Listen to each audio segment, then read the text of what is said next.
ఇప్పుడే జీ5 app download చేయండి. చూడండి మీ ఫేవరెట్ టీవీ షోస్ ఎప్పుడైనా ఎక్కడైనా. వదినా, కోటి దేవతల ఆశీర్వాదం మన ఉత్తమ్ బాబుకుంది. ఆ స్వామి పాదాల్ని నమ్ముకున్న మనకి ఆ దేవుడు ఎలాంటి కీడు జరగనివ్వడు. నువ్వు ధైర్యంగా ఉండొదినా. ఏమో, ఆ కళ్ళొచ్చిన దగ్గర నుంచి నా మనసులో లేదు. తలుచుకుంటేనే గుండెలు పగిలిపోయేలా ఉన్నాయి. అమ్మా, నాకేం కాలేదమ్మా. అయినా కళలో కూడా ఇంతలా భయపడతారా?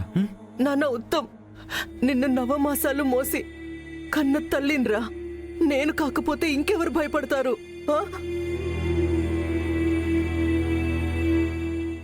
అత్తయ్య గారు, మీ బాధ, మీ భయం నాకు అర్థం అవుతుంది. అవసరమైతే ఇంటి ముందు సెక్యూరిటీ గార్డ్ని పిలిపిద్దాం. అది సరిపోకపోతే పోలీస్ ప్రొటెక్షన్ తీసుకుందాం. మీరేం టెన్షన్ పడకండి అత్తయ్య గారు.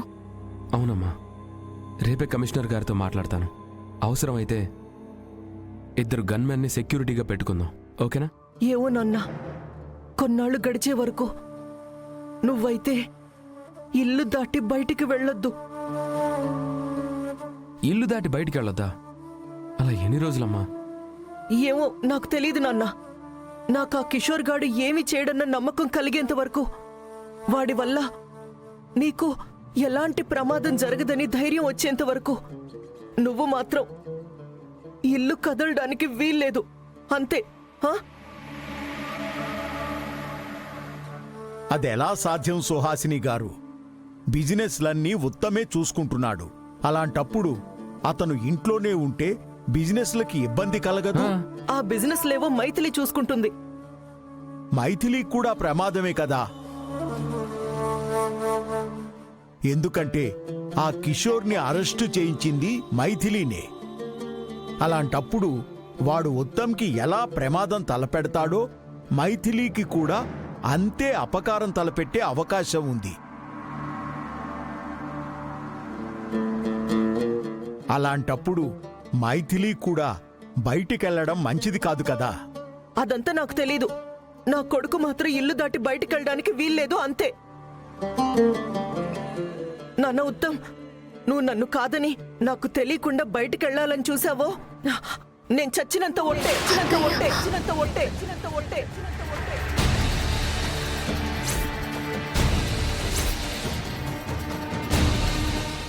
అమ్మా, ఏంటమ్మా ఇది? అంతేకాదు మైథిలి, ఉత్తమ్ గడప దాటి బయటికెళ్లకుండా చూసుకునే బాధ్యత నీదే. అలాగే అత్తయ్య. అనుక్షణం వాణ్ణి కంటికి రెప్పలా కాపాడుకోవాలి. చిన్న పిల్లళ్ళ ఉన్నప్పుడు మేమంతా ఎంత జాగ్రత్తగా చూసుకున్నామో ఇప్పుడు మళ్ళీ అంతే జాగ్రత్తగా చూసుకోవాలి. అత్తయ్య గారు, మీరేం టెన్షన్ పడకండి. మీరింతలా చెప్పాక ఆయన్ని ఇల్లు దాటి ఎలా వెళ్ళనిస్తాను? పొరపాటును కూడా వెళ్ళనివ్వను. మీరు ధైర్యంగా ఉండండి. విన్నావుగా సుహాసిని, మైథిలి కూడా ఉత్తమ్ని ఇల్లు దాటి బయటికి వెళ్ళనివ్వను అని మాట ఇచ్చింది. నువ్వేం కంగారు పడకు, పద ధైర్యంగా వెళ్ళి పడుకుందాం. జాగ్రత్త నాన్న, పొరపాటును కూడా బయటికెళ్లకు, సరేనా? అలాగే అమ్మా, నువ్వేడవకు. నువ్వింత చెప్పాక నేను ఎందుకు వెళ్తాను? నువ్వే మళ్ళీ బయటికెళ్ళు నాన్న అని చెప్పేంత వరకు నేను ఇంట్లోనే ఉంటాను, సరేనా? నువ్వేం కంగారు పడకమ్మా. జాగ్రత్త నాన్న.